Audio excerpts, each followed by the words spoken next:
Hello friends, स्वागत है आपका अपने यूट्यूब चैनल ग्रोइंग स्टडी में। आज अपन समझेंगे जुलाई मंथ का 4th वीक का करंट अफेयर। ठीक है, 3 वीक जुलाई कंप्लीट कर चुके हैं अपन और जून भी कंप्लीट हो चुका है। इसमें अपन जुलाई कंप्लीट कर लेंगे इस वीडियो में। ठीक है, फिर अपन अगस्त स्टार्ट करेंगे और इंडियन हिस्ट्री स्टार्ट कर दिया मैंने। ठीक, उसकी लिंक मिल जाएगी डिस्क्रिप्शन में, उसे देखते हैं। तो आज समझते हैं पहली न्यूज क्या है।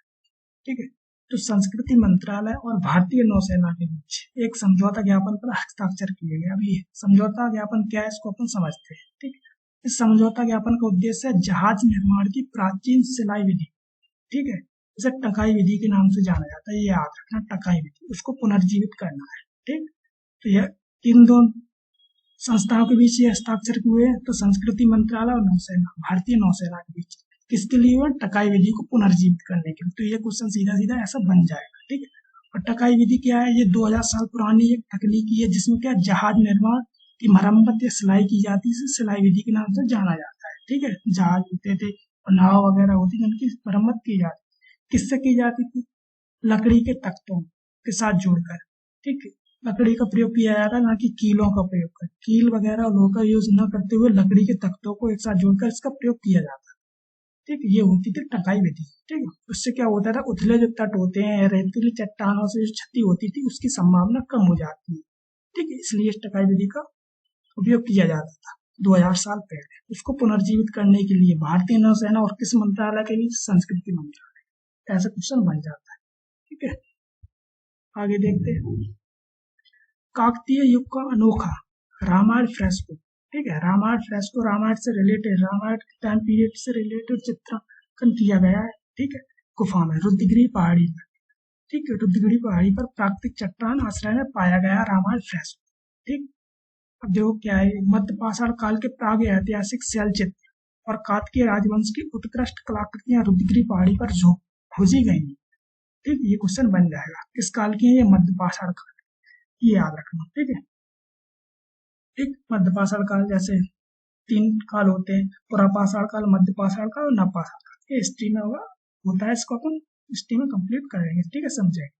ठीक है, तो ये मध्य पाषाण काल के जो शैल चित्र होते थे, शैल चित्रों से बने होते थे। जैसे अपने बाघ की गुफाएं मिली हैं अपन को। ठीक है, भीमबेटका की गुफा है मध्य प्रदेश में खासकर। ठीक है, तो वो मध्य पाषाण काल से रिलेटेड है। शैल चित्र, यहाँ पर चित्र बनाए जाते थे पत्थरों, वही है। ठीक, तो ये लगभग 5000 ईसा पूर्व है। ठीक, मध्य पाषाण काल के दौरान रुद्रगिरी शैलाश्रय लोगों के रहने के लिए क्वार्टर के रूप में काम करते थे। मतलब जो शैलाश्रय होते थे रुद्रगिरी, उसमें जो गुफाएं, वहाँ पर लोग रहा करते थे। ठीक है, मध्य पाषाण काल में 5000 ईसा पूर्व फर्स्ट पूर्व। ठीक है, तो यहाँ पर गुफा मिली है, तो पहली गुफा देखो, पहली गुफा में क्या मिला है? याद रखना, सीधा सीधा क्वेश्चन बन सकता है। ठीक, तो पहली गुफा में मिला है एक चित्र, मिला है व्यक्ति चित्र से बानर भाई। बानर भाई कौन कौन? सुग्रीव और बाली। ठीक है, सुग्रीव और बाली के एक भयंकर युद्ध करते हुए दर्शाया गया है। ठीक है, ये और राम जो है वो सुग्रीव के पीछे खड़े होकर बाली पर तीर चलाते दिखाए गए हैं इस चित्र में। यह दर्शाया गया पहली गुफा में, याद रखना। और मध्य गुफा है जो, उसमें क्या है? शंख और अग्निवेदी। ठीक है, अग्निवेदी या अग्निवेदी अग्निकुंड मिला है। कहाँ पर? उसमें मिला नहीं, उसमें अंकित किया गया है दीवारों पर।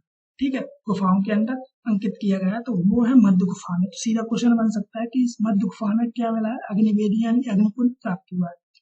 ठीक है, उसके साथ साथ हनुमान जी का एक भव्य रेखा चित्र भी मिला है। ठीक है, इस मध्य गुफा में, तो ये याद रखना। ठीक, हनुमान जी को अपने दाहिने हाथ में संजीवनी पर्वत ले जाते हुए भी इसमें दर्शाया गया है। ठीक है, इस दृश्य में दर्शाया गया है। ठीक है, ये मध्य वाली गुफा में। और तीसरी गुफा में क्या है? मध्य पाषाण काल के प्राग ऐतिहासिक शैल चित्र। ठीक, तीसरी गुफा जो है उसमें कुछ नहीं है, बस शैल चित्र बने हुए हैं। लेकिन जो प्रथम है और जो मध्य है वो इम्पोर्टेंट हो जाती है, वहां से क्वेश्चन बनेंगे। ठीक है, इंडियन हिस्ट्री से, करंट से रिलेटेड करके, आर्ट एंड कल्चर से रिलेटेड करके क्वेश्चन बनाए जाएंगे यहाँ से, खासकर यूपीएससी में यहाँ से क्वेश्चन जरूर बनेगा। ठीक है, तो ये याद रखना। और रुद्रगिरी पहाड़ी कहाँ पर है? तो ये आंध्र प्रदेश में, राज्य याद रखना। सीधा सीधा राज्य से क्वेश्चन बन जाएगा। किस जगह पर है, किस राज्य में है? तो आंध्र प्रदेश। उसका गांव भी है ओरवा कल्लू। अगर गांव भी पूछेगा तो ओरवा कल्लू गांव में स्थित है, ये याद रखना। ठीक, और काकतीय राजवंश के प्रमुख व्यक्ति थे गणपति देव महाराज। ठीक है, इन्होंने 1199 से 1262 ईस्वी तक रुद्रगिरी में एक पाई गई समृद्ध प्राचीन भित्ति चित्र विरासत का संरक्षण किया था। जब ठीक है, उस टाइम पर तो 1200 के समथिंग राजा हुआ करते थे कार्तिकेय के गणपति राय, उन्होंने इस चीज का संरक्षण भी किया था उस टाइम, ठीक है, उनको बचाए रखा था, इसीलिए आज वो मिली हुई है, अच्छी हालत में बची हुई है, ठीक है। तो ये सब चीज है। तो कार्तिकेय राजवंश का वर्णन मिला है, करंट में आया है, तो यहाँ से क्वेश्चन सीधा सीधा बन जाएगा, ठीक है। क्या बन सकता है, देख कहाँ पर है ये, तो दक्षिण भारत का एक राजवंश था, आंध्र प्रदेश वाले एरिया में था, ठीक है, पूर्वी दक्कन वाला क्षेत्र था इनका, ठीक, 12 से 14वीं शताब्दी का इनका टाइम पीरियड था, ये याद रखना। इनकी राजधानी क्या हुआ करती थी, वारंगल हुआ करती थी। तो सीधा क्वेश्चन बन सकता है कि हाल ही में चर्चा में रहा कार्तिकेय राजवंश, उसकी राजधानी क्या हुआ करती थी, वारंगल, ठीक है। पूछा भी जा सकता है, ये भी पूछा जा सकता है कि इसके प्रथम शासक कौन थे, तो रुद्रदेव प्रथम, ये याद रखना। तो इसके 2-3 फैक्ट है काकतीय राजवंश के, ठीक है, काकतीय राजवंश के कुछ इंपोर्टेंट फैक्ट तो याद रखना है, यहाँ से क्वेश्चन बन जाएगा, करंट से रिलेट करके बनाया जा सकता है, ठीक। तो ये याद रखना, ये इंपोर्टेंट न्यूज है, यहाँ से क्वेश्चन बनेगा जरूर, ठीक है, याद रखना। अगली न्यूज क्या है, अगली न्यूज है 5वां हेलीकॉप्टर एवं लघु विमान शिखर सम्मेलन, ठीक है। लघु विमान शिखर सम्मेलन कहाँ पर हुआ है, ये मध्य प्रदेश के खजुराहो में शहर में हुआ है, तो याद रखना। सीधा सीधा एमपीपीएससी या एमपी कोई भी एग्जाम हो वहाँ पर ये क्वेश्चन बन सकता है, ठीक है। तो बस याद रखना कि 5वां जो हेलीकॉप्टर एवं लघु विमान शिखर सम्मेलन है वो कहाँ पर हुआ है, तो मध्य प्रदेश के खजुराहो में हुआ 25 जुलाई 2023 को, ठीक। और कुछ इसमें ज्यादा याद रखना नहीं है, ठीक है। मध्य प्रदेश के मुख्यमंत्री शिवराज सिंह चौहान और जो नागरिक उड्डयन मंत्री हैं ज्योतिरादित्य सिंधिया, उन्होंने उद्घाटन किया। ये सब चीजें अपन को याद ज्यादा रखनी नहीं है, बस अपन को याद रखना कहाँ पर हुआ है, ठीक है। आगे देखो, आगे क्या, बॉम्बे हाईकोर्ट ने गोवा सरकार को मेहानदेई वन्यजीव अभ्यारण्य को बाघ रिजर्व के रूप में अधिसूचित करने का निर्देश दिया है, ठीक। तो क्वेश्चन कैसा बन जाएगा कि मेहानदेई हाल ही में चर्चा में था, कहाँ पर है, ये गोवा में है, ठीक है, याद रखना गोवा में है। कहाँ पर है, गोवा के सत्तारी तालुका में स्थित है। इसमें क्या है, बंगाल टाइगर देखे गए हैं इसमें, ठीक है। तो अपन को मेनली याद रखना है क्या कि मेहानदेई कहाँ पर है, मेहानदेई वन्यजीव अभ्यारण्य है, ठीक है, इसे याद रखना। तो ये कहाँ पर है, गोवा में, ठीक। करंट से रिलेटेड है, इसलिए यहाँ से क्वेश्चन बन सकता है, बस ये याद रखना आपको, ठीक है। आगे देखो क्या है न्यूज, फिलीपींस के बाद टाइफून जो डॉक्सरी है, चक्रवात जो डॉक्सरी है वो चीन की ओर बढ़ रहा है, तो अपन को बस याद रखना है डॉक्सरी, डॉक्सरी जो टाइफून या चक्रवात है कहाँ पर है, किन देशों के पास है, तो ऐसा क्वेश्चन बन सकता है, ठीक है। तो ये चीन और फिलीपींस वाला एरिया है, ये वाला यहाँ पर ये इसकी लोकेशन है, ठीक। इसका नाम किसने दिया है, डॉक्सरी, इसका नाम दिया दक्षिण कोरिया ने, और इसका अर्थ क्या होता है कोरिया में, ईगल, ठीक है।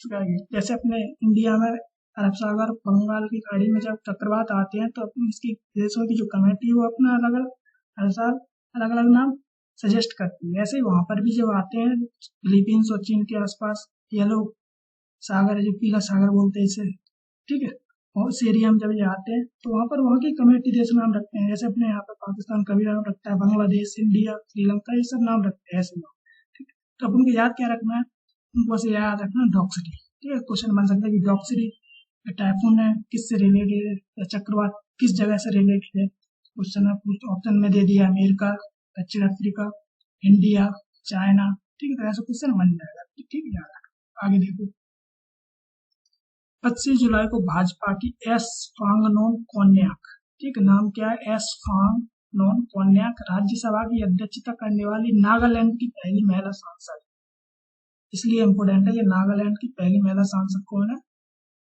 एस फांगनोन कोन्याक, ठीक, राज्यसभा की अध्यक्षता करने वाली, ठीक, राज्यसभा की अध्यक्षता करने वाली। राज्यसभा की अध्यक्षता करता कौन है, मैं क्वालिटी में अपन बताएंगे, लेकिन पैसे भी मालूम होगा ही, बता दे। जो उपराष्ट्रपति होते हैं वो स्पीकर होते हैं, यानी कि जो वही अध्यक्ष होते हैं, ठीक है, राज्यसभा के, ठीक, उपराष्ट्रपति वो राज्यसभा के अध्यक्ष होते हैं, ठीक। तो क्या हुआ था, 17 जुलाई को 2023 में राज्यसभा के उपाध्यक्षों की पैनल बनाई गई थी उपराष्ट्रपति द्वारा, ठीक। उपराष्ट्रपति कौन है, धनखड़ जी है, तो उनके द्वारा पैनल बनाई गई थी, उपाध्यक्षों की पैनल बनाई जाती है, ठीक है, क्योंकि उनकी उपस्थिति में तो उपाध्यक्ष क्या करते हैं, फिर राज्यसभा की अध्यक्षता करते हैं, ठीक, वही चीज।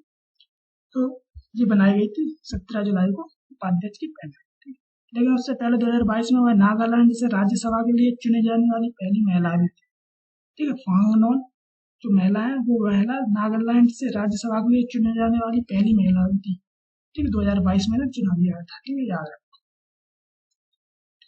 जो राज्यसभा के उपाध्यक्ष की जो पैनल है उनमें पीटी उषा भी है, फौजिया खान और सुल्ता देवी, ठीक, ये सब क्या है, ये जो पैनल चुनी गई है उपाध्यक्षों की उपराष्ट्रपति द्वारा उनमें ये भी और भी सदस्य, महिला सदस्य, ठीक है। लेकिन इसमें इम्पोर्टेंट एक फैक्ट ये है कि उच्च सदन के राज्यसभा उच्च सदन, ठीक है, निम्न सदन क्या होता है, लोकसभा। तो उच्च सदन के इतिहास में यह पहली बार है, इसलिए इम्पोर्टेंट है कि उपाध्यक्षों के पैनलों में महिला सदस्यों को समान प्रतिनिधित्व दिया गया है। समान प्रतिनिधित्व मतलब जो उपाध्यक्षों की पैनल बनाई हुई है उपराष्ट्रपति द्वारा, उसमें 50% महिलाएं और 50% पुरुष है। ये पहली बार हुआ है उपाध्यक्षों को पैनल में उच्च सदन में, इसलिए इम्पोर्टेंट है। तो नाम याद रखना है, एस फांगनोन कोन्याक, ये नागालैंड की पहली महिला सांसद बनी है जिन्होंने राज्यसभा की अध्यक्षता की। ठीक है, ये क्वेश्चन याद रखना, एक बन जाएगा, ठीक है, पॉलिटिक्स से रिलेट कर। आगे देखो, यूनेस्को का एशियाई प्रशांत सांस्कृतिक विरासत, एशियाई प्रशांत सांस्कृतिक, ना कि वर्ल्ड वाला, ठीक है। ये एशिया का एशिया प्रशांत सांस्कृतिक विरासत पुरस्कार भायखला रेलवे स्टेशन को प्रदान किया गया, ठीक है। भायखला रेलवे स्टेशन नाम याद रखना, ठीक। ये कहाँ पर है, इसको देखते हैं, समझते हैं। भायखला रेलवे स्टेशन, ठीक है, ये एशियाई प्रशांत सांस्कृतिक विरासत पुरस्कार से मिला है, ठीक। और किसको दिया गया है, जो प्रेजेंट में रेल मंत्री है अश्विनी वैष्णव को, ठीक है। तो ये रेल मंत्री उन्हीं को दिया जाएगा, तो ये है अश्विनी वैष्णव, याद रखना। ये मुंबई में स्थिति कहाँ पर है इसकी, मुंबई में 169 साल पुराना, लगभग 170 साल पुराना है भायखला रेलवे स्टेशन, ठीक है। भारत के सबसे पुराने रेलवे स्टेशनों में से एक है, जो अभी भी यूज में है, जो अभी भी उपयोग में है, ठीक है। तो 1853 जब बॉम्बे से ठाणे के बीच, ठीक, रेल चली थी, तो ये भायखला मूल स्टेशनों में से एक था, इसलिए इम्पोर्टेंट है, क्योंकि सबसे पहले ट्रेन चली थी उसमें ये भायखला रेलवे स्टेशन था, जो आज भी क्या है, उपयोग में है। तो ये याद रखना, कहाँ पर है, मुंबई में भायखला रेलवे स्टेशन, ठीक। आगे देखो, आगे क्या है, भारत में बाघों की आबादी 3167 आके गई, 3167 आई थी। बाघ जनगणना जो हुई है, ठीक है, अंतर्राष्ट्रीय बाघ दिवस कब मनाया जाता है, 29 जुलाई को उसकी रिपोर्ट आई है 2022 की, ठीक, बाघों की गणना की, ठीक। तो इसमें भारत में सबसे ज्यादा, पूरे विश्व में सबसे ज्यादा बाघ कहाँ पर है, भारत, ठीक। उसके बाद रूस का नाम आता है, लेकिन सबसे ज्यादा कहाँ है, भारत में। ये रिपोर्ट आई है, उसमें क्या है, सबसे ज्यादा भारत में कहाँ पर है, मध्य प्रदेश में, कितने, 785, याद रखना। 2018 की रिपोर्ट थी, उसमें 526 थे, लेकिन अब बढ़कर कितने हो गए, 785। ये देश के लिए बहुत शानदार न्यूज है, अच्छी न्यूज है, बाघों की जनसंख्या बढ़ाने के लिए, ठीक है। इसके बाद फिर क्या है, मध्य प्रदेश के बाद कर्नाटक 563, फिर उत्तराखंड 560, ठीक है। ठीक है, अब जैसे मेनली पूछा जाए स्पेशली कि टाइगर रिजर्व जो है उसके अंतर्गत कौन सा नेशनल पार्क है जहां पर सबसे अधिक पाए गए हैं बाघ, तो वो हो जाएगा जिम कॉर्बेट, इसमें 260 बाघ पाए गए हैं, ठीक, इसी में से जिम कॉर्बेट। तो ये भी क्वेश्चन बन जाएगा, ठीक है, किस टाइगर रिजर्व के अंदर सबसे ज्यादा बाघ पाए गए, तो जिम कॉर्बेट, ठीक है, जिम कॉर्बेट उत्तराखंड, ठीक, बांदीपुर कर्नाटक, ठीक है, ये है नाम, ठीक है, बांधवगढ़ ये मध्य प्रदेश का है, ठीक। तो ये है, ठीक है। और देखो क्या है इसमें, देखो 2006 में इसकी स्टार्ट हुई थी, किसकी, जनगणना, मतलब बाघों की गणना करने की स्टार्ट 2006 में हुई थी। उस टाइम मध्य प्रदेश में 300 थे, ठीक है। फिर 2010 में 257 हुए, फिर 2014 में फिर बढ़े 308 हुए, फिर 2018 में मैंने बताया 526, और फिर 2022 की रिपोर्ट में 785 हो गए, ठीक है, फिर बढ़ के 785 हो गए, ठीक। और राज्यों में मैंने बताया मध्य प्रदेश में सबसे ज्यादा, फिर कर्नाटक, फिर उत्तराखंड, फिर महाराष्ट्र, ये 5 राज्य है, ठीक। तो क्वेश्चन तीन तो कम से कम याद रखना, ठीक, क्वेश्चन बन जाता है, ठीक है। बाघ की जनगणना स्टार्ट कब से हुई, 2006 से, तो ये 5वीं जनगणना थी, ठीक है। अंतर्राष्ट्रीय बाघ दिवस 29 जुलाई को मनाया जाता है हर साल, ठीक। कहाँ से स्टार्ट हुआ था इसको थोड़ा समझ, मैंने यहाँ पर लिखा नहीं है, मैं वैसे ही बता रहा हूँ, 2010 में, ठीक है, 2010 में क्या हुआ था, कहाँ पर, रूस में, रूस के सेंट पीटर्सबर्ग में टाइगर शिखर सम्मेलन हुआ था, याद रखना, सीधा क्वेश्चन बन सकता है, कहाँ पर, रूस के सेंट पीटर्सबर्ग में टाइगर शिखर सम्मेलन, ठीक, 2010 में हुआ था। वहां पे घोषणा की गई थी अंतर्राष्ट्रीय बाघ दिवस मनाने की, और उसी में कहा गया था कि 2022 तक बाघों की संख्या कितनी करनी है, दुगनी करनी है, तो ये याद रखना, ठीक। उसमें कई देश शामिल थे, रूस था, भारत था, चीन था, ये सब लोगों ने कहा था 2022 तक बाघों की संख्या में क्या करना है, दुगना करना है। तो भारत ने यह लक्ष्य 2018 की रिपोर्ट में प्राप्त कर लिया था, दुगना वहीं पर हो गए थे, ठीक है, 5 साल पहले ही अपन दुगने हो चुके थे, लेकिन वो टारगेट क्या था, 2022 की रिपोर्ट, ठीक। तो ये भारत के लिए अच्छी न्यूज़ है। तो याद रखना कब से स्टार्ट हुआ है अंतर्राष्ट्रीय बाघ दिवस मनाना, तो 2010 से याद रखना, ठीक है। और ये 5वीं रिपोर्ट, बस इतना याद रखना इसमें, ठीक। आगे देखो, आगे क्या है, इससे रिलेटेड है लेकिन ये अप्रैल की करंट है, ठीक। लेकिन इससे रिलेटेड है तो यहाँ पर अपन समझ रहे हैं, यहाँ से क्वेश्चन बन जाएगा। क्या है कि International Big Cat Alliance, International Big Cat Alliance, इससे ये क्या है, ये प्रोजेक्ट टाइगर के 50 वर्ष पूर्ण होने के अवसर पर कर्नाटक के मैसूर में श्री नरेंद्र मोदी द्वारा 9 अप्रैल 2023 को आयोजित किया गया है, ठीक है। इंटरनेशनल बिग कैट अलायंस क्या है, जो प्रोजेक्ट टाइगर जो 1 अप्रैल 1973 को स्टार्ट हुआ था भारत में, उसके 50 वर्ष पूर्ण होने के अवसर पर इसे स्टार्ट किया गया। तो याद रखना कब किया गया, 9 अप्रैल 2023 को, ठीक है। जो क्या प्रधानमंत्री श्री नरेंद्र मोदी ने 7 बिग कैट, कितनी, ये भी क्वेश्चन सीधा सीधा बन सकता है, कितनी बिग कैट है इसमें, 7, अर्थात कौन कौन सी है, बाघ, शेर, तेंदुआ और हिम तेंदुआ, चीता और जैगुआर, प्यूमा, इनके संरक्षण के लिए बनाया गया था इंटरनेशनल बिग कैट बनाया गया है, ठीक है। याद रखो कितने हैं इसमें, 7 बिग कैट है, ये भी सीधा क्वेश्चन बनेगा, 7 बिग कैट, ठीक है।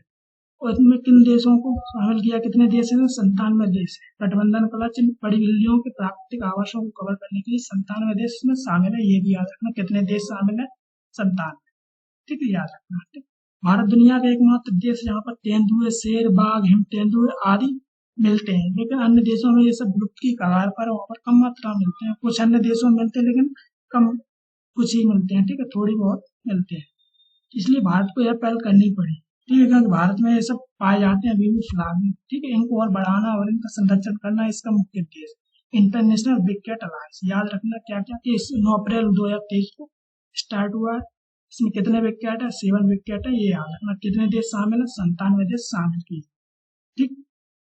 ये क्वेश्चन बन जाएगा, ये याद रखना, इससे रिलेटेड है, इसलिए मैंने इसको यहाँ पर कंप्लीट कर लिया है, ठीक है। आगे देखो, आगे क्या है, इसरो द्वारा श्रीहरिकोटा से PSLV C-50, ठीक, उसके द्वारा क्या है कि सिंगापुर के 7 उपग्रहों को सफलतापूर्वक लॉन्च किया। तो ये न्यूज है, इंपोर्टेंट है, याद रखना, ठीक है।